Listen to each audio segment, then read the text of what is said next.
זה עתה קיבלנו את גזר הדין בעניינו של מר פרץ.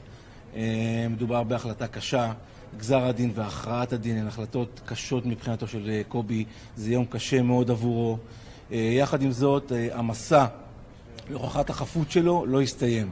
אנחנו נלמד את גזר הדין, אנחנו כבר למדנו את הכרעת הדין, פנינו לערעור, אנחנו נגיש את הערעור, ואנחנו מקווים שערכאת הערעור תהיה קשובה לטענותיו של מר פרץ. יחד עם זאת אני רוצה לציין שבית המשפט, למרות גזר הדין הלא פשוט, נעתר לבקשה שלנו והקפיא את ההליכים והאריך את המועד לצורך הגשת עיכב לנו את הביצוע למעשה, ואנחנו בשלב הזה קובי לא ירצה את העונש שהושת עליו, כשבעתיד ערכאת הערעור תאמר את דברה. בית המשפט ציין שמדובר בתיק מורכב, תיק סבוך.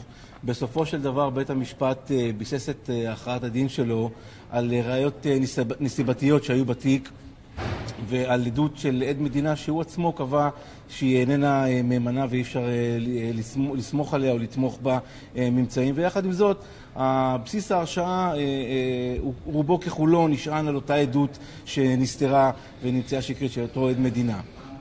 אנחנו פנינו לערעור.